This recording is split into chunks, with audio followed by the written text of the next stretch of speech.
Steve Spurrier groomed pocket passers. Urban Meyer developed dual-threat quarterbacks. Wil Muschamp, what you got?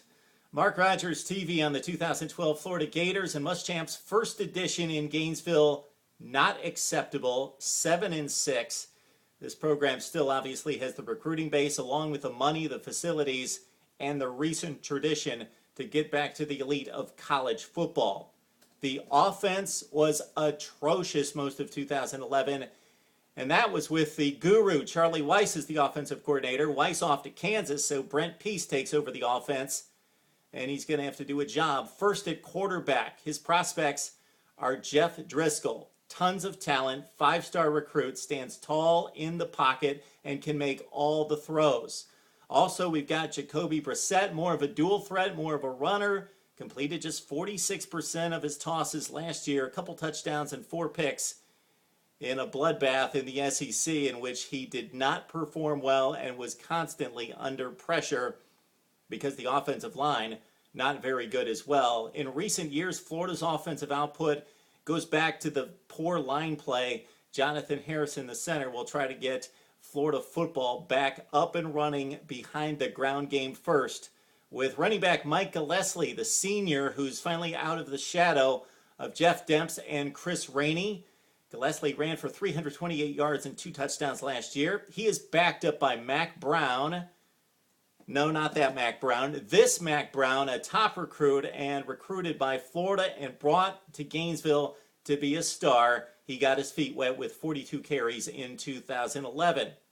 Tough to know what we've got at wide receiver. The quarterback play so atrocious. The wide receiver's not given a chance, not throwing the football.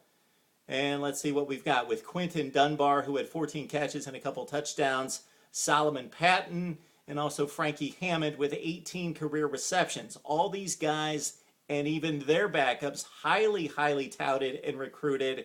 So they're supposed to have the talent to produce. We just have yet to see it. The defense was actually pretty good, and especially considering the position the offense usually placed the D last year, the Florida defense responded. Now, this is not a vintage Florida defense, but it's pretty close. At defensive end, we've got Ronald Powell, who tore out an ACL last season, but he's got NFL ability, and he is ready to roll in 2012. On the other side, or actually at defensive tackle, another big NFL prospect in Sharif Floyd. So Florida strong up front. The linebackers are solid with Jonathan Bostic and Jelani Jenkins. It's really the secondary that is special, especially in the safety position where Josh Evans and Matt Elam make up possibly the top safety tandem in the country. Florida's got the talent. They've got the speed. They can still run. They can still play. They just have no experience, no quarterback play. It's going to be difficult for them to win the East. They're going to need the recruiting class to step up a year or two early to challenge South Carolina and Georgia. And, of course, the quarterbacks have to come through as well. And the defense, despite being solid last season, needs to be spectacular. They picked up just 8 passes and recovered just 6 fumbles. The turnovers have to come back to Gainesville to get the Gators back on the map as well. For right now, we go with 8-4 for Florida and a 3rd place showing in the SEC East. Would love to hear what you have to say about Florida football, the SEC, or college football in general on Mark Rogers TV.